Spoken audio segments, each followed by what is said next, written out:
All right, let's just dive right into this. Welcome back to another tactical breakdown. Today we've got a highly requested analysis lined up for you. We are tearing into the newest epic champion shaking up the battlefield, Tessarion, the Blue Queen. If you've been anywhere near the community chats lately, you know her arrival has caused a massive stir in the current meta. Everyone is debating, where does she fit? Who is she replacing? And honestly, is she actually worth your hard-earned resources? Well, today we're cutting through all that noise. We're going to break down her exact mechanics, her stats, and the absolute best formations you need to dominate. But before we get into the hardcore data, let's just take a second to appreciate the sheer presence she brings to the game. Get this, Tessarion, the Blue Queen, gleams like stormlight caught beneath cobalt glass, hot enough to turn armor bright as molten stars. I mean, what an incredibly epic piece of lore. It establishes her not just as this beautiful dragon, but as a terrifying, highly disciplined weapon of war. She's young, sure, but that unique blue flame? It is literally designed to melt right through the toughest defenses. And as you'll see in a minute, that lore perfectly matches her actual in-game mechanics. Okay, so here's our roadmap for today. First, we'll meet the Blue Queen. Second, we'll cover Cobalt Flame and habits. Third, we'll weigh Tessarion's pros and cons. And finally, we'll wrap up with top synergy and formations. Let's get to it.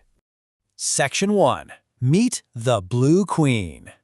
So Tessarion is an epic champion, meaning she's a purple rarity dragon. But what's really interesting right off the bat is her troop bonus. She provides some absolutely crucial buffs to shield bearers and siege units. Now look, while a ton of players are out there obsessing over cavalry and spearmen, having a top-tier epic dragon that boosts shield bearers is massive for building a highly durable front line. And hey, do not sleep on that siege affinity either. Veteran players have been pointing out that siege damage is a huge deal for taking high-level tiles and structures, so having a dragon that naturally boosts your siege output while still just being a total powerhouse in PvP, that is a fantastic 2-for-1 deal. All right, moving on to Section 2, Cobalt Flame and habits. The beating heart of Tessarion's entire kit is her command skill, Cobalt Flame. And this right here perfectly illustrates why she is so feared right now. It triggers on rounds 1, 4, and 7, pumping out fire damage, but here is the absolutely crucial part. It is hard-coded to prioritize targets that deal physical damage, heavily reducing their output. And if the target it hits actually is a physical damage dealer, that damage reduction effect literally doubles. No joke, it doubles. This makes Tessarion a precision-guided anti-meta missile that is purpose-built to completely shut down aggressive physical attackers before they can wipe out your march. But there is a huge catch. 75%. To get the absolute most out of Tessarion, specifically her Habit 1 effect, which hands out these incredible damage reduction buffs to her allies, she has to stay above 75% HP. If she drops below that line, her effectiveness just falls off a cliff. So this single mechanic completely dictates how and where you position her in your army. You absolutely cannot just toss her in the Vanguard slot where she's going to soak up the enemy's opening burst damage. She has to be protected. Which brings us to the next hard truth, 8 stars. Epic dragons, the purples, right? They often require some heavy investment if you want them to compete with gold legendary dragons. The general consensus from top-tier testers right now is that 8 stars is the absolute bare minimum requirement to hit Tessarion's true power spike. Before you hit 8 stars, her habit buffs honestly just aren't consistent enough to justify replacing a high-star rare or another epic. But once you cross that 8-star milestone, her ability to boost fire damage for her allies while debuffing the enemy becomes incredibly oppressive. Let's transition to Section 3, Tessarion pros and cons. Okay, let's weigh this out realistically. On the pro side, like we just talked about, she is arguably the game's absolute best anti-physical damage debuffer right now. Plus, her massive fire damage synergy means she completely supercharges the damage output of the dragons flying alongside her.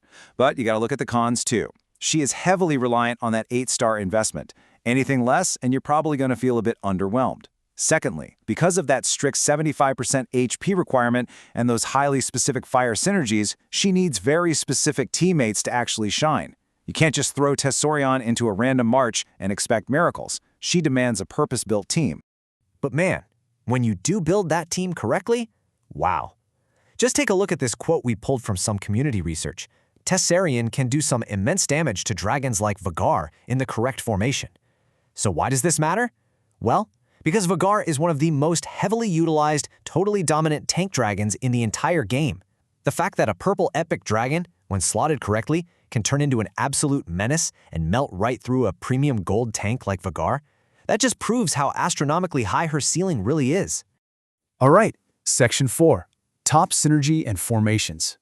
So, the million-dollar question. Who does the Blue Queen actually fly with? If she needs specific teammates and absolutely has to be protected to stay above that 75% health mark, who are the optimal partners to flank her? Based on some really extensive combat testing, here are her absolute best synergies. Caraxes is the undisputed king of fire damage, and Tessarion basically buffs him into the stratosphere.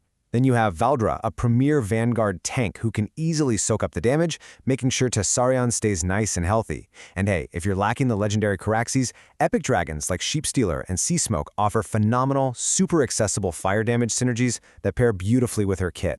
Let's look at the absolute gold standard community-tested formation. This perfectly illustrates how to solve that 75% HP problem. So, you place Tessarion on the left flank. Safely tucked away on the side, she's totally shielded from the brunt of the enemy's opening attacks.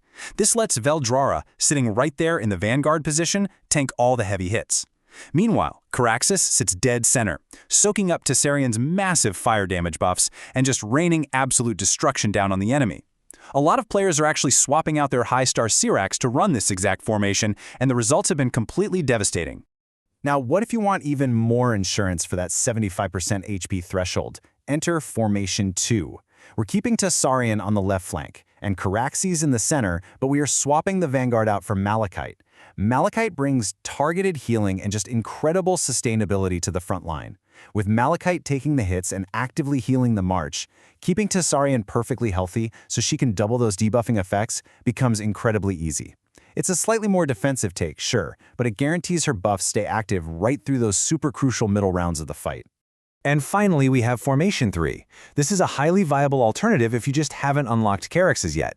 Here you can run an epic heavy fire composition. You're going to put Sheepstealer or Sea Smoke, if you have him leveled up, on the left flank, Tessarion right in the center, and Valdra up in the vanguard. Now, placing Tessarion in the center is definitely a bit riskier for her health pool, but honestly, alongside Sheepstealer and Sea Smoke, the sheer volume of cascading fire damage you output can often melt the enemy vanguard before they even have a chance to touch your Blue Queen's health bar.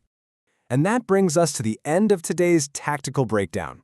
We've gone over the lore, the stats, the completely insane anti-physical mechanics of Cobalt Flame, and exactly how to position her to protect that crucial 75% HP threshold. Look, she is definitely a demanding dragon to build, but the payoff? It is immense. So, I'm going to leave you with this final thought. How will you slot Tessarion into your roster to counter the current meta? Are you ready to invest those relics and watch the Blue Queen turn enemy armor into molten stars? Take these blueprints, apply them to your marches, and happy hunting out there.